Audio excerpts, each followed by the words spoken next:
아멘. 우리 주님 함께 하시는 줄로 믿습니다. 이 시간 말씀을 기다리며 잠시 다 같이 기도합니다. 성령이여 내 안에 오시옵소서. 우리 공동체 가운데 주님 좌정해 주시옵소서. 세상의 많은 일들, 생각들, 시끄러운 소리들을 뒤로 합니다. 오직 하나님 한 분 바라보며 겸손히 몸을 낮추고 우리를 향하신 하나님의 뜻을 기다립니다. 우리의 죄악을 용서하시고 씻으시며 성령으로 충만케 하심으로 하나님의 귀한 뜻을 발견하고 그 뜻대로 준행하여 주님의 기쁨이 되게 하시옵소서. 너무나도 부족하고 연약한 종을 오늘 또 하나님의 손에 맡깁니다. 성령으로 붙잡아 주옵소서. 예수님의 이름으로 기도드립니다. 아멘. 로마 가톨릭 교회와 정교회에서 제2경전으로 인정하는 9권의 책이 있습니다. 로마 가톨릭 교회와 정교회에서 이 책들을 또 다른 정경으로, 캐논으로 인정하는 이유 중에 하나는 히브리 성경을 헬라어로 번역한 70인역에 이 책들이 수록되어 있기 때문입니다. 우리 개신교에서는 이 책들을 거룩한 문헌으로서의 가치와 중요성은 인정하지만 정경으로는 받아들이지 않고 외경, 아포크리파라고 이야기하고 공식 예배 문서로 사용하지 않고 참고 정도로 하고 있습니다. 개신교에서 인정하는 정경은 구약 39권, 신약 27권, 총 66권입니다. 우리가 외경이라고 부르는 책들 가운데 시라크라는 책이 있습니다.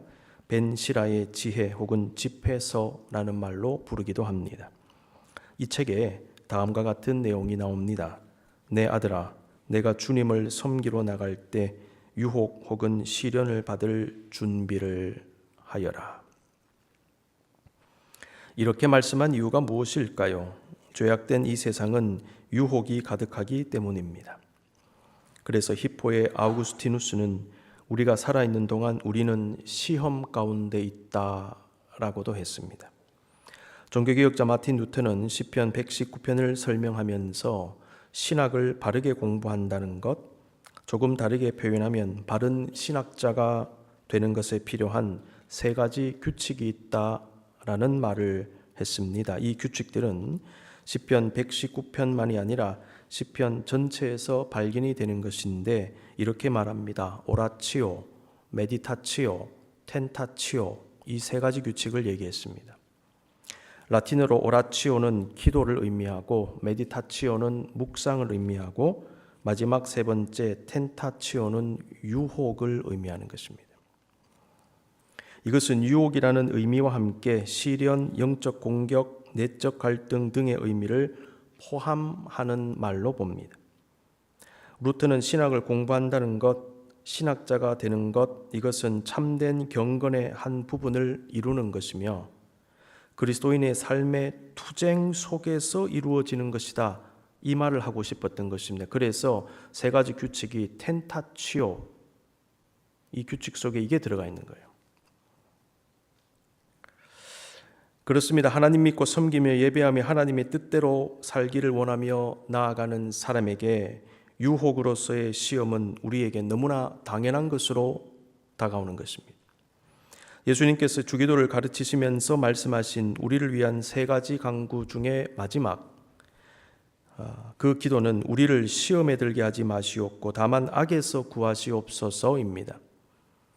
일용할 양식은 현재의 필요를 구하는 것이고 우리의 죄사함은 지금과 함께 과거의 문제에 관한 것이라면 시험과 악에서 건져달라는 기도는 우리의 미래의 삶을 위한 기도로 볼 수 있겠습니다. 시험이라고 번역된 헬라어 페이라스모스라고 하는 단어 본문에서 유혹의 의미로 쓰였습니다. temptation. 성경에서 시험으로 번역된 말이 나타내는 3가지 의미가 있는데 그게 유혹과 시련, 트라이얼과 그 다음에 테스트예요. 이걸 국문으로 시험이라고 다 번역을 했습니다. 그래서 이게 어떤 종류의 시험인가 좀 더듬어 살펴봐야 되겠죠. 오늘 본문에서 말씀하는 시험은요, 유혹으로서의 시험입니다. 시험에 들게 하지 마시옵고 그랬는데요. 시험에 든다라는 얘기가 무슨 뜻일까요? 본문에서 말하는 든다라는 말의 원어적 의미를 살펴보면 인도하다, 가지고 오다라는 뜻을 가지고 있다고 합니다. 그렇다면 예수님은 하나님께서 시험에 들게 혹은 시험으로 인도하지 말아달라고 기도하신 걸까요? 하나님이 우리를 시험에 들게 하시는 분입니까? 시험으로 인도하시는 분이십니까? 성경은 하나님께서 인간에게 때때로 시련은 허락하시고 또 인간의 믿음을 테스트는 하시지만은 인간을 죄악에 빠지게 하는 유혹은 하지 않으신다라고 말씀합니다. 야고보서 1장 13절 사람이 시험을 받을 때에 내가 하나님께 시험을 받는다 하지 말지니 하나님은 악에게 시험을 받지도 아니하시고 친히 아무도 시험하지 아니하시느니라. 아멘. 자, 그렇다면 누가 유혹합니까? 마귀입니다. 성경은 마귀의 존재를 묘사하면서 마귀는 유혹하는 자라고 말씀합니다. 마귀는 처음 사람 아담과 하와에게 뱀으로 나타나서 하나님의 명령을 어기고 선악과를 따먹으라고 유혹했습니다.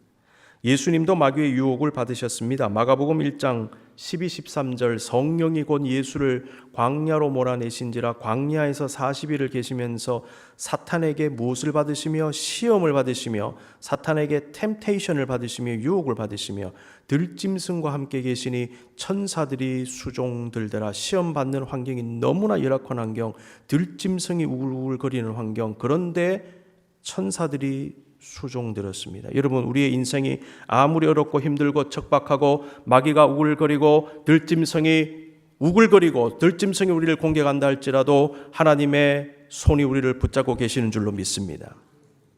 천사들이 수종들더라. 그러므로 광야 인생 걸어가더라도 걱정하지 말라는 것입니다. 바울은 마귀를 시험하는 자라고 말씀했습니다. 데살로니가전서 3장 5절 이러므로 나도 참다 못하여 너희 믿음을 알기 위하여 그를 보내었노니 이는 혹 시험하는 자가 너희를 시험하여 우리 수고를 헛되게 할까 함이니 시험하는 자 누굽니까? 마귀입니다. 베드로는 우리를 유혹하는 마귀는 우는 사자와 같이 삼킬 자를 찾는다라고 말하며 경고했습니다. 베드로전서 5장 8절 근신하라 깨어라 너희 대적 마귀가 우는 사자같이 두루다니며 삼킬 자를 찾나니 왜 사자가 울며 다닐까요? 배고프니까요. 먹이를 찾는 것입니다. 그래서 눈에 띄는 대로 덤벼들어서 잡아먹는 것입니다. 마귀가 저와 같이 삼킬 자를 찾는다라는 것입니다. 먹잇감을 찾는 것입니다. 그러므로 성도는 깨어 근신해야 되는 것입니다. 유혹하는 마귀의 속성은 거짓말하고 속이는 것입니다. 요한복음 8장 44절 너희는 너희 아비 마귀에게서 났으니 너희 아비의 욕심대로 너희도 행하고자 하느니라. 그는 처음부터 살인한 자요 진리가 그 속에 없으므로 진리에 서지 못하고 거짓을 말할 때마다 제 것으로 말하나니 이는 그가 거짓말쟁이요 거짓의 아비가 되었습니다. 마귀는 근본적으로 거짓말쟁이다. 유혹할 때 거짓말한다는 것입니다. 자, 그렇다면 유혹으로서의 시험에 드는 것은 마귀만의 잘못일까요? 우리의 책임은 없습니까? 그렇지 않죠. 사람이 유혹에 빠지는 이유가 무엇인가? 성경을 중심으로 한번 살펴보겠습니다. 첫 번째, 욕심입니다. 이 부분은 제가 여러분에게 몇 차례 말씀드린 적이 있습니다. 다시 한번 보면요. 성경은 마귀가 유혹하는 존재임을 말씀하면서도 죄의 본성을 가진 우리 안에 유혹당할 수 있는 요소가 있을 때 유혹당할 수도 있을 것이다 라고 말씀하고 있는데 그 요소 중에 하나가 뭔가? 욕심이라는 것입니다. 야고보서 1장 14절 오직 각 사람이 시험을 받는 것은 자기 욕심에 끌려 미혹됨이니 우리 안에 욕심이 있을 때 유혹에 빠지기가 쉽습니다. 그러므로 외부적인 유혹을 탓하기 전에 내 안에 있는 욕심을 먼저 제어해야 되는 것입니다. 그런데 이러한 욕심은 근본적으로 우리의 죄악된 본성에서 비롯되는 것이지요.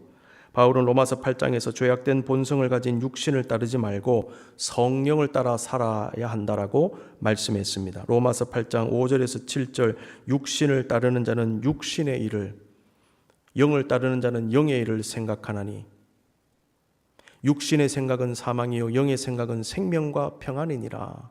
육신의 생각은 계속 가다 보면 사망으로 빠져요. 멸망되는 것입니다. 근데 영의 생각은 계속 가다 보면 평안과 생명인 것입니다. 육신의 생각은 하나님과 원수가 되나니 이는 하나님의 법에 굴복하지 아니할 뿐 아니라 할 수도 없음이라 그랬습니다. 우리의 죄악된 본성은 우리에게 욕심의 문제만이 아니라 수많은 내면과 외면의 문제를 야기합니다. 예수님은 죄악된 본성을 가진 우리의 내면에 어떤 것들이 있는지 우리에게 알게 해 주셨습니다. 마가복음 7장 20에서 23절을 보십시오. 또 이르시되 사람에게서 나오는 그것이 사람을 더럽게 하느니라. 저와 여러분을 더럽게 하는 것은요, 저와 여러분의 내면에 있는 것입니다.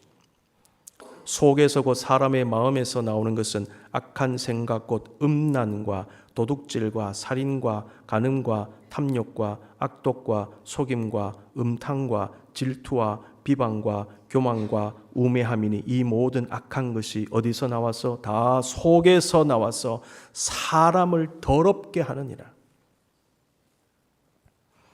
바울은 갈라디아서 5장 19에서 21절 말씀에서 성령의 소욕을 거스르는 죄악된 육체와 소욕과 그 소욕을 따르는 육체의 일들이 무엇인지를 소상히 기록했습니다. 육체의 일은 분명하니 곧 음행과 더러운 것과 호색과 우상 숭배와 주술과 원수 맺는 것과 분쟁과 시기와 분냉과 당짓는 것과 분열함과 이단과 투기와 술취함과 방탕함과 또 그와 같은 것들이라. 이게 다 육신의 일이라는 것입니다. 죄악된 육신의 일. 전에 너희에게 경계한 것 같이 경계하노니 이런 일을 하는 자들은 하나님의 나라를 유업으로 받지 못할 것이다. 분명히 말씀하고 있습니다. 여러분 가만히 생각해 보십시다. 위의 말씀들에 기록된 이 모든 것들은 죄악된 본성에서 나오는 것입니다. 아울러 모두 우리가 빠질 수 있는 유혹과 관련된 거예요. 유혹에 빠져 행할 수 있는 일들인 것입니다. 그러므로 우리가 유혹에 빠지지 않기 위해서는 결국 우리의 악한 본성, 옛사람의 본성을 고쳐야 된다는 것이지요. 이것을 위해 성령의 도우심 가운데 사도 바울의 고백처럼 자신을 날마다 영적으로 죽이는 것이 필요한 것입니다. 나의 정욕을, 나의 옛사람을, 나의 욕심을, 나의 본성을, 나의 시기를, 나의 질투를, 나의 원한의 마음을, 나의 이 불평과 불만의 마음을, 강팍한 마음을 아침에 일어나서 늘 주님 앞에 올려드리고 십자가에 못 박는 이런 일들이 우리에게 필요한 것입니다. 그래서 경건의 서적을 보면 새벽에 일어나서 늘 이렇게 회개의 기도를 드리고 저녁에 잠자리에 들기 전에 또다시 오늘 하루에 있었던 일을 회개하고 잠자리에 들라. 늘 그런 삶을 살아야 된다. 우리는 늘 나를 십자가에 못 박아야 한다는 것입니다. 자, 두 번째, 무엇이 우리로 하여금 유혹에 빠지게 할까? 근심, 걱정, 두려움입니다. 인간은 늘 삶의 문제로 불투명한 미래로 인해 그리고 어려움 당할 때 걱정하고 불안해하지요. 생명을 가진 인간에게는 가장 기본적으로 생존의 문제가 있습니다.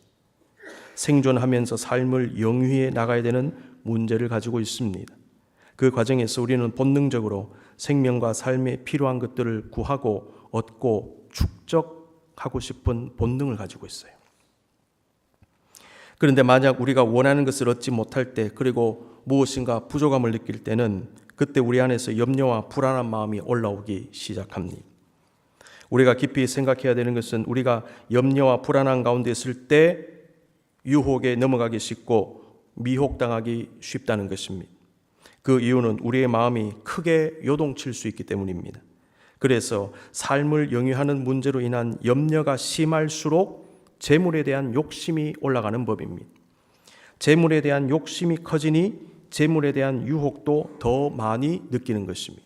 불안한 마음이 욕심을 키우고 욕심이 올라가면 유혹에 넘어간다 라는 것이지요. 예수님은 이러한 인간의 심리를 정확하게 꿰뚫어 보시고는 마태복음 13장에 기록된 씨 뿌리는 비유의 말씀에서 다음과 같이 말씀하셨습니다. 마태복음 13장 22절 가시떨기에 뿌려졌다는 것은 말씀을 들으나 세상의 염려와 재물의 유혹에 말씀이 막혀 결실하지 못하는 자요. 마음밭 여러 가지를 소개하면서 어떤 마음밭에 뿌려지면 열매를 맺는데 어떤 마음밭은 왜 열매를 못 맺는가, 이걸 지금 설명하는 거지 않습니까? 가시떨기에 부러졌다는 게 뭐냐? 가시떨기와 같은 마음이 있다는 것인데, 이런 사람은 말씀을 들으나 두 가지 보십시오. 세상의 염려와 재물의 유혹에 말씀이 막혀 결실하지 못한다. 여기 가만히 보시면 세상의 염려와 재물의 유혹이 연결되고 있음을 보게 되는 것입니다. 그래서 세상 염려가 많고 근심 걱정이 많은 사람은요, 재물의 유혹에도 쉽게 넘어가는 것을 깨닫게 되는 것이고, 그런 사람은 말씀이 아무리 뿌려져 봐야 가시떨기 같은 마음밭이기 때문에 씨앗이 땅에 내리지도 못하고 올라와도 다 막혀버리는 것입니다. 지나친 근심 걱정 두려움의 문제는 불신앙의 문제로 볼 수 있습니다. 그러므로 우리에게 필요한 것은 하나님을 향한 온전한 신뢰를 회복하는 것입니다. 하나님을 신뢰하고 의지하고 붙잡는 사람은 유혹에 쉽게 넘어가지 않을 수 있습니다. 하나님이 아니라 다른 것을 의지할 때에, 세상에 집착할 때에, 물질에 매일 때에 내가 매여 있는 그 대상이 주는 유혹에 넘어갈 수 있음을 여러분 조심하실 수 있기를 바랍니다. 여러분, 내가 지나치게 의지하는 이 세상의 어떤 것은 언제든지 우리에게 유혹하는 자로 돌변할 수 있어요. 그래서 지나치게 매이고 지나치게 집착하고 지나치게 추구하려고 하지 마십시오. 그것이요, 여러분을 유혹하는 것입니다. 세 번째, 육신의 연약함이 우리를 시험에 들게 할 수도 있습니다. 예수님께서 육신의 연약함과 시험에 드는 문제를 직접 연결하여 가르치신 말씀이 있습니다. 마태복음 26장 41절입니다. 시험에 들지 않게 깨어 기도하라. 마음에는 원이로되 육신이 약하도다 하시고, 우리가 아는 대로 이 말씀은 예수님께서 잡히시던 날 밤에 제자들과 함께 겟세마네 동산으로 가셔서 처절하게 기도하실 때 하신 말씀이지요.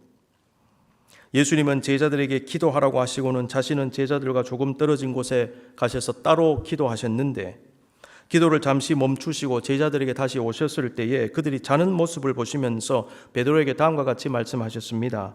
26장 40절, 너희가 나와 함께 한 시간도 이렇게 깨어 있을 수 없더냐. 그리고 하신 말씀이 시험에 들지 않게 깨어 기도하라. 마음에는 원이로되 육신이 약하도다. 이렇게 말씀하셨어요. 육신이 약하도다라는 말씀은 그들이 육체적으로 매우 피곤했음을 알게 합니다. 제자들은 그 밤에 굉장한 피곤을 느꼈던 것 같아요. 예수님께서 첫 번째 기도를 하시고 오셔서 제자들이 자는 모습을 보신 후에 다시 가셔서 두 번째로 온 힘을 다해서 기도하셨고, 그 다음에 또 기도를 잠시 멈추시고 다시 제자들에게 오셨는데, 마태복음 26장 43절은 다음과 같이 기록을 합니다. 다시 오사 보신즉 그들이 자니 이는 그들의 눈이 피곤함일러라. 아예 자고 있었습니다. 피곤함일러라로 번역된 헬라어의 문자적인 뜻을 보니까 짐을 지우다, 내리누르다라는 뜻입니다. 우리가 몸이 너무 피곤하면 굉장히 졸리지 않습니까? 그때 우리의 눈꺼풀이요, 그렇게 무겁게 느껴질 수가 없어요. 이 눈꺼풀이요, 얼마나 무거운지 몰라요. 여러분 경험해 보셨죠? 가만히 있어도 그냥 눈이 안 떠지는 것입니다. 군대에 있을 때 보초를 쓰는데 얼마나 졸리는지요. 눈이 안 떠져요. 그래서 제가 헛개비를 막 봤습니다. 나무가 사람으로 바뀌더라고요. 와, 그 나무들이 사람으로 바뀌더니 막 땅을 파기 시작하고 제 앞에서 내가 이게 제정신인가? 그래 눈을 다시 떠보면 나무예요. 그리고 다시 또 헛개비를 보고, 그리고 2시간을 서 있었습니다. 이등병 때. 깜짝 놀랐습니다. 얼마나 눈꺼풀이 무거운지. 오늘 본문에 보면요, 그들의 눈이 피곤함일러라. 아, 그래서 이렇게 표현했구나 알게 됩니다. 예수님은 피곤한 그들을 보신 후에 다시 세 번째로 성부 하나님께 나아가 온 힘을 다해서 기도하셨습니다. 예수님은 제자들이 마음으로는 예수님과 함께 기도하기를 원하지만은 그들의 육신이 너무나 피곤하여 깨어 기도할 수 없다라고 말씀하십니다. 예수님은 그들의 모습을 보시면서 육신이 약하도다 이렇게 하셨는데, 우리가 주목할 부분은 예수님께서 육신이 연약하여 기도에 집중하지 못하는 자들에게 시험에 들지 않게 깨어 기도하라고 하신 부분입니다. 우리는 이 말씀을 통하여 우리가 당하는 시험과 관련하여 매우 중요한 깨달음 하나를 얻게 됩니다. 그것은 바로 우리의 육신이 약할 때는 곧 유혹으로서의 시험에 빠질 수도 있는 때라고 하는 것입니다. 본문에 기록된 육신의 연약함이란 기본적으로 육체의 피곤함을 의미합니다. 그런데 우리의 육신의 연약함은 피곤함과 함께 그 외에 좀 더 다양한 형태로 우리에게 나타날 수 있어요. 그것은 육신의 피로를 넘어 탈진일 수도 있습니다. 번아웃이라고 얘기하죠. 무기력증일 수도 있고요. 우울감 혹은 우울증일 수도 있고요. 외로움일 수도 있고 낙심일 수도 있고 패배감일 수도 있고 절망감일 수도 있습니다. 다양한 신체적, 정신적 그리고 영적인 현상으로 우리에게 나타날 수 있는 이것을 육신이 연약하다 이렇게 표현할 수 있지 않겠는가 생각합니다. 문제는 그러한 때는 유혹을 당하기 쉬운 때, 유혹에 취약한 때가 될 수 있다라는 것입니다. 본문에 나타난 제자들의 모습은 육신의 연약함으로 인하여 깨어 기도하는 것을 매우 힘들어한 것입니다. 너무 피곤해서 기도에 집중이 안 된다는 거죠. 사실입니다. 여러분 몸이 엄청 피곤한데 기도에 집중이 되겠습니까? 기도하는 것을 힘들어한다는 것을 넓게 이해해 보면 하나님과의 교통과 예배와 신앙의 활동 등등 하나님의 자녀로서 성도로서 그리스도의 제자로서 믿음과 영성을 지키며 하나님을 영화롭게 하는 것을 힘들어하는 것으로 이해할 수 있어요. 그때 제자들은 마음과 행동이 따로 움직인 것입니다. 마음과 몸이 따로 움직였어요. 그들의 마음에는 주님과 함께 깨어 기도하기를 원했지만 몸이 따라주지 않습니다. 잠들고 말았습니다. 우리 역시 늘 마음으로는 교회에 가야 하고 예배를 드려야 되고 말씀과 기도와 찬양을 가까이 해야 하고 무엇이라도 주를 위해 섬겨야 된다고 마음으로는 알고 있습니다. 생각은 하고 있습니다. 그런데 실천이 쉽지 않지요. 늘 몸은 따로 움직이는 듯한 나 자신의 모습을 볼 때가 있습니다. 문제는 그때는 영적으로 위험할 수 있는 때라는 것입니다. 그 이유는 시험에 들 수 있기 때문입니다. 그래서 예수님은 제자들이 피곤해하는 것을 아시면서도 그들에게 시험에 들지 않게 깨어 기도하라고 하셨습니다. 우리 모두는 나름대로의 육신의 연약함을 가지고 있습니다. 그것은 육체의 문제일 수 있습니다. 마음의 문제일 수 있습니다. 정신적인 문제일 수 있습니다. 성격일 수 있습니다. 기질일 수 있습니다. 상처 등일 수 있습니다. 다양한 부분에서 저와 여러분은 연약함을 가지고 있습니다. 우리가 항상 기억해야 되는 것은 우리 자신의 연약함에 나 자신이 발목을 잡힐 수 있다는 것입니다. 그리고 그것이 시험의 통로가 될 수 있어요. 우리의 연약함을 아시는 주님은 우리에게 무조건 기도만 하라고 하시지는 않습니다. 주님은 말씀도 중요하지만 사람이 먹고 마시는 것이 필요하고 중요함을 잘 알고 이해해 주셨습니다. 그래서 빈들에서 주님 말씀들은 수많은 사람들이 식사를 제대로 못하여서 배가 고팠을 때에 오병이어의 기적을 허락해 주신 것입니다. 먹어야 되는 걸 아시는 주님이십니다. 예수님은 제자들을 비롯한 많은 유대인들에게 말씀을 전하실 때 식사를 하면서 영의 말씀과 함께 육의 말씀을 같이 나누어 주셨습니다. 정말 합리적이신 분이십니다. 예수님은 수고하고 무거운 짐진 자들아 다 내게로 오라 내가 너희를 쉬게 하리라고 하시면서 우리에게 쉼을 약속하셨습니다. 주님은 사역을 감당하느라 영과 육의 심각한 탈진을 경험하며 자신의 생명을 거두어 달라고까지 말한 엘리야에게 먹을 것을 먼저 공급하시고 충분한 잠을 자게 하신 후에 다시 사명을 맡겨주셨습니다. 주님은 우리에게 영과 육의 쉼이 매우 필요하고 중요하다는 것을 잘 알고 계십니다. 주님은 우리에게 그러한 쉼의 은혜를 주시면서 그와 함께 깨어 기도하라고 말씀하시는 것입니다. 그러하므로 우리의 피곤함이, 스트레스에 찌든 상황이, 탈진이, 낙심과 절망과 상실감과 패배감이 우리를 무너뜨리고 그 상태에서 유혹에 넘어가지 않기를 바라십니다. 마틴 루터는 자신의 주기도문 해설에서 우리를 시험에 들게 하지 마시옵고라는 기도를 설명하면서 다음과 같은 고대 교부의 말을 인용했습니다. 새가 내 머리 위를 날아다니는 것은 막을 수 없지만 내 머리카락에 둥지를 트는 것은 막을 수 있다. 새가 당신 머리 위에 날아다니는 거 어떻게 막을 수 있겠습니까? 그런데 그 새가 당신 머리 위에 앉아 둥지 트는 것을 막을 수 있습니다. 당신 머리에 앉아서 둥지 틀게 하지 마세요. 여러분, 유혹이 나한테 올 수는 있지만 내 마음에 자리 잡지 못하게 할 수 있는 것입니다. 그래서 바울은 에베소서 4장 27절에서 마귀에게 틈을 주지 말라고 말씀했습니다.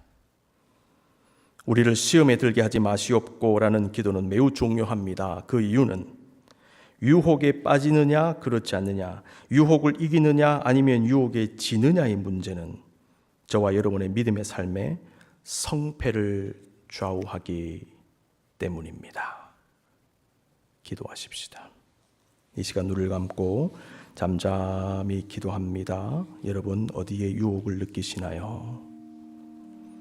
어떤 유혹들이 있습니까? 욕심입니까? 내 안에 다른 어떤 부정적인 마음들입니까? 근심, 염려, 두려움입니까? 육신의 연약함은 아닙니까? 마귀에게 틈을 주지 마십시다. 유혹의 통로를 만들지 마십시다. 유혹에 온전히 승리함으로 하나님을 영화롭게 하고 주님의 기쁨이 되는 믿음의 삶 살아가시기를 바랍니다. 주님, 그렇게 되게 해 주시옵소서. 잠시 기도합니다.